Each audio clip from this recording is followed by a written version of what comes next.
নমস্কার বন্ধুরা, পরমেশ্বর মিনিস্ট্রিজ ইউটিউব চ্যানেলে সবাইকে স্বাগত। আজকে ভিডিও থাম্বনেল দেখে আপনি নিশ্চয়ই বুঝতে পেরেছেন ভিডিওটি কোন টপিকের। কারণ আজকে পরমেশ্বর আপনাদেরকে শেখাবে যে আমরা অনেক বিষয়েই কোনো কিছু প্রবলেমে পড়লে আমরা কাকে দোষ দিই? ফার্স্ট ঈশ্বরকে দোষ লাগিয়ে দিই। কারণ মানুষ আজকের পরমেশ্বরকে ঈশ্বরকে দোষ লাগাতে বাধ্য। কারণ কি তারা জানে যে কোনো প্রবলেমে পড়েছি তো ঈশ্বরের দোষ। এই যে ধারণাটা প্রত্যেক মানুষের মধ্যে রয়েছে বা বিশ্বাসীদের মধ্যে যদি ধারণা থেকে থাকে, তাহলে আজকের ভিডিওতে এই ধারণা ক্লিয়ার করে দেবো। কারণ অনেকেই আমাকে ফোন করে বলে যে দাদা ভাই, আমি এরকম দোষ লাগিয়ে দিই, কোনো কিছু প্রবলেম পড়লে আমি ঈশ্বরকে দোষ লাগিয়ে দিই। তো এটা আমি কেন করে ফেলি বা আমাকে দিয়ে এটা কে করায়? দেখুন, প্রথমত বাইবেলে যেটা বলা আছে, মন্দ বিষয়ের দ্বারা ঈশ্বরের পরীক্ষা করা যায় না। যদি আপনার জীবনে কোনো কিছু খারাপ ঘটছে বা আপনার জীবনে কোনো কিছু সমস্যা আসছে, এটা মন্দ বিষয়। আর মন্দ বিষয়ের দ্বারা পরমেশ্বরের পরীক্ষা করা যায় না। কারণ পরমেশ্বর দুনিয়া বানিয়েছে, দুনিয়া সব কিছু তৈরি করেছে, মানুষকে তৈরি করেছে, সুবুদ্ধি দিয়েছে, যার দ্বারা মানুষ কি দুনিয়ায় বসতি গড়ে তুলেছে। পরমেশ্বর পৃথিবীকে মাত্র 6 দিনে তৈরি করেছিল, সমগ্র বিশ্ব ব্রহ্মাণ্ডকে। তাই পরমেশ্বরের জ্ঞানের কাছে মানুষের জ্ঞান কি আছে? ছোট আছে, তাই ক্ষুদ্র আছে। তাই সবসময় এটা জ্ঞান করুন, মন্দ বিষয় দ্বারা ঈশ্বরের পরীক্ষা করা যায় না, বাইবেল বলে। কারণ পবিত্র শাস্ত্রে পরমেশ্বর তার বচনের দ্বারা বলেছে যে মন্দ বিষয় দ্বারা আমাকে পরীক্ষা করো না। তোমার জীবনে কোনো প্রবলেম এসছে তো তুমি আমাকে দোষ লাগিও না। কারণ ঈশ্বরকে মন্দ বিষয়ের দ্বারা মানুষ যদি দোষ লাগায়, তাহলে পাপ মানুষেরই হয়। কারণ পরমেশ্বর পবিত্র এবং তার ব্যবস্থাও পবিত্র, দুনিয়াকে তিনি বানিয়েছে। কিন্তু পরমেশ্বরের সমস্ত কিছু সুন্দর। আজকে যে বিষয়ে মানুষের জীবনে ঘটে মন্দ বিষয়, সেগুলো হচ্ছে সব শয়তানের কাজ, ডেভিলস স্পিরিটের কাজ। এগুলোকে বুঝতে হবে। যারা পরমেশ্বরের জন আছেন, বিশ্বাসী মানুষেরা, তারা আপনারা জানেন যে পরমেশ্বরের ওয়ার্ড থেকে মন্দ বিষয় আসে না, পরমেশ্বরের ব্যবস্থা থেকে উত্তম বিষয় আসে। যখন আমরা প্রার্থনা করি, কি অন্যান্য ভাষায় কথা বলি, কি আমরা ঈশ্বর থেকে ঈশ্বরের আশীর্বাদকে আমাদের জীবনে দেখি, পবিত্রতাকে দেখি, আত্মিক ব্লেসিংকে দেখি। তাই আমরা যেন মন্দ বিষয়ের দ্বারা ঈশ্বরের পরীক্ষা না করি। অনেক বিশ্বাসীদের জীবনে অনেক প্রবলেম এসছে, অনেক প্রবলেম খাড়া হয়ে গেছে। তো আপনি কি ঈশ্বরকে দোষ লাগাবেন? আপনি প্রার্থনা করুন, পরমেশ্বর আপনার প্রবলেম থেকে আপনাকে বের করার রাস্তা দেখাবে। প্রার্থনা করবেন, আপনার জন্য সমস্ত বন্ডেজ খুলে যাবে। শয়তান যেগুলো বেঁধে রেখেছিল সেগুলো খুলে যাবে ফটাফট। আপনার চোখের বাঁধন কে? দুষ্ট দিয়াবল বেঁধে রেখেছে। মানব জাতির উপরে কার শাসন আছে? অন্ধকার আয়াতের শাসন আছে। সেই পাপাত্মার শাসন চলছে মানুষের জীবনে। তাই এই দুনিয়ার সমস্ত ব্যবস্থা সিস্টেম কে? শয়তানের কি? শয়তানের অনুশাসনে চালিত হয়। শয়তান প্ল্যানিং দেয় মানুষকে। পরমেশ্বর পৃথিবী বানিয়েছে, পরমেশ্বর নিজের মহিমায় তিনি সবসময়, তিনি আর কার্যে তিনি সবসময় তৈরি আছে। কেমন করে দুনিয়াকে তিনি ঠিক করবে, পরমেশ্বর সব কিছুর জন্য তৈরি। তাই যিশুকে জগতে পাঠিয়েছিল, জগতে এসে যিশু কারো বিচার করেনি, মানুষকে পাপ থেকে ছুটকারার রাস্তা দেখিয়েছে। পরমেশ্বর কখনো কি খারাপ বিষয় মানুষের জীবনে আনে না, কিন্তু মানুষ নিজ বুদ্ধি বিবেচনার দ্বারা, কামনার দ্বারা কি হয়ে যায়? ঈশ্বরের কাছে পরীক্ষিত হয় বা মন্দের দ্বারা কি হয়? প্রতারিত হয়। বাইবেল লেখা আছে, পড়ুন শাস্ত্র, বুঝতে পারবেন। তাই মন্দ বিষয় দ্বারা আমরা ঈশ্বরকে পরীক্ষা করতে পারি না বা দোষ লাগাতে পারি না।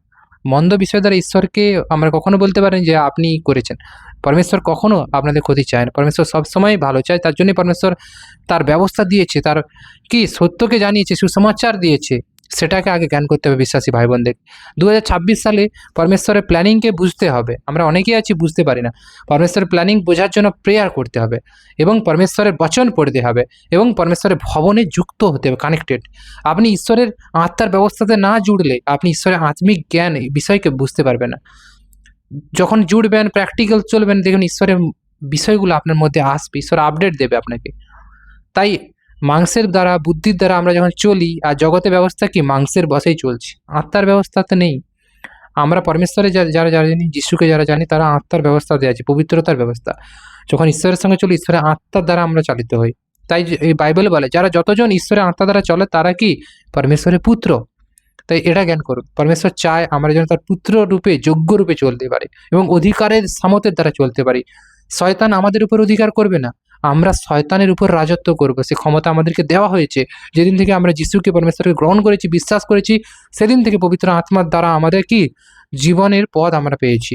এটা জ্ঞান করতে হবে। বিশ্বাসীরা আজকে ভ্রষ্ট হয়ে যাচ্ছেন, জগৎকে নয়। এই জন্য একটা ভজন গান আছে, দেখো না জগৎকে, দেখো পিতাকে, পিতা কেমন গুরুর সাথে মহিমা করেছে। অর্থাৎ গুরুকে এখানে যিশুকে বলা কথা বোঝানো হয়েছে। যিশুকে অনেকেই প্রভু বলেন, অনেকেই গুরু বলেন। এই বিষয় নিয়ে আমরা একটা ভিডিও বানাবো। তো এই ক্ষেত্রে আপনারা যিশুকে কেমন করে বলতে পারেন, অর্থাৎ যিশুকে গুরু বললে কি প্রবলেম আছে, প্রভু বললে কি প্রবলেম, এই বিষয় নিয়ে একটা ভিডিও আসবে। পরমেশ্বর চায় যেন সত্যকে জানেন, সত্যকে খোঁজেন, সত্যের জন্য ভাবেন, যেখানে প্রকৃত জীবন আছে। এই যে মানব জগতে যা কিছু চলছে, এটা রিয়েল জীবন নয়। অনন্ত জীবনের পথ যিশুর কাছেই আছে, একমাত্র রিয়েল লাইফ যিশুর কাছে আছে, আর কারোর কাছে নেই। শয়তান মানুষকে যে জীবন দিয়েছে, এই জীবন প্রকৃত নেই, এখানে কোনো সেফ নেই, সিকিউর নেই। তাই পরমেশ্বর বলে যে তোমরা যখন পৃথিবীতে আছো, এখানে সমস্যা প্রতি পদে পদে। যখন তুমি আমার ব্যবস্থাতে ফলো করবে, যিশুর নামে চলবে, তো আমি পথকে কী করবো, সুন্দর করব। তোমার বাঁকা টেরা পথকে আমি সিধা মার্গ করব। আর আমার প্ল্যানিংকে বুঝো, নিজের বুদ্ধি দ্বারা যে কাজ করতে চাইছো, সেখানে তুমি সমস্যায় পড়বে। শয়তান তোমাকে প্রতারণা করতে পারে, ফাঁদে ফেলতে পারে। কিন্তু যখন তুমি আমার পরিকল্পনাতে চলবে, আমার আত্মার ব্যবস্থাতে চলবে, তখন তুমি সিধা পথ পাবে।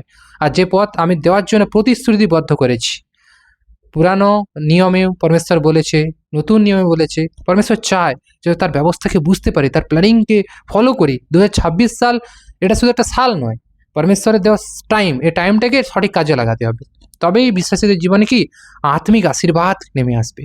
পরমেশ্বর চায় আত্মিক আশীর্বাদ আসুক। তাই যিশুর নামে পরমেশ্বরের ধন্যবাদ করুন, প্রশংসা করুন, পরমেশ্বরের উদ্দেশ্যে ভজন গান করুন, পরমেশ্বরের বচন বিশ্বাসীরা আলোচনা করুন আপনাদের মধ্যে। তবে ঈশ্বর আপনাদের আত্মাতে থাকবে। না হলে শয়তানের আত্মা এসে বাস করবে, আপনাদেরকে মাংসের পথে চালিত করবে আর নষ্ট করবে। তাই পরমেশ্বর পিতা যেটা বলে সেটা শুনে চলুন। যিশু আমাদেরকে পথ দেখিয়ে দিয়েছে, চলার দায়িত্ব আমাদের। যিশু বারবার আপনাকে বলবেন না, যিশু একবার পথ দেখিয়েছে, ভুল পথ থেকে আপনাকে ঠিক করে দিয়েছে। এবার আপনাকে আপনি ইচ্ছা বানাতে হবে, আপনাকে পরমেশ্বরের সঙ্গে চলার জন্য মনকে প্রস্তুত করতে হবে, মাইন্ডকে সেট করতে হবে। যাকে বলা হয় মাইন্ড সেট করো। মাইন্ড সেট করলেই তবে ঈশ্বরের পথে চলতে পারবে, ঈশ্বরের আত্মার ব্যবস্থাতে চলতে পারবে এবং পরমেশ্বরের মহিমাকে দেখতে পারবে। সব থেকে বড় বিষয় ঈশ্বরের আশীর্বাদ এবং ঈশ্বরের মহিমা যেন প্রত্যেক মানব জাতি, মানুষের জীবনে থাকে, প্রত্যেকটা মানুষের প্রাণীকুলের মধ্যে থাকে। যে মহিমা শয়তান কি করেছে, চুরি করার চেষ্টা করছে প্রতিনিয়ত। তাই পরমেশ্বর বলে তাকে তো আমি বাঁধবো, তার জন্য সময় দেওয়া আছে। তাই আমাদের পরমেশ্বরের প্ল্যানিংকে ফলো করতে হবে। তো এতটাই আজকে ভিডিও। যদি ভিডিওটি ভালো লাগে, আর পরমেশ্বরকে দোষ দেওয়া বন্ধ করুন। প্রবলেম এসছে, পরীক্ষা এসছে, প্রার্থনা করুন, পরমেশ্বরের সঙ্গে চলার চেষ্টা করুন, দেবেন সব কিছু ঠিক হয়ে যাবে। পরমেশ্বরই পারে সব কিছু ঠিক করতে। আমরা মানুষ কি নিজের বুদ্ধি দ্বারা অনেক কিছু করি, কিন্তু এই জন্য বলে ঈশ্বরের পরিকল্পনাতে আমরা যেন নির্ভর করি। যিশুর নামে পরমেশ্বর ধন্যবাদ। এতটাই। ভিডিওটি ভালো লাগে লাইক কমেন্ট শেয়ার চাইবো। আমাদের ফেসবুক পেজে নতুন হলে পেজটিকে ফলো করুন। আর নতুন নতুন এরকম ঈশ্বরের বিষয়ে আত্মিকভাবে শেখার জন্য আমাদের চ্যানেলকে সাবস্ক্রাইব করতে ভুলবেন না। আজকে এখানে শেষ করছি, পরবর্তী ভিডিওতে দেখা হচ্ছে। ধন্যবাদ পিতা, মহান যিশুর নামে, প্রেজ অফ লর্ড, আমেন।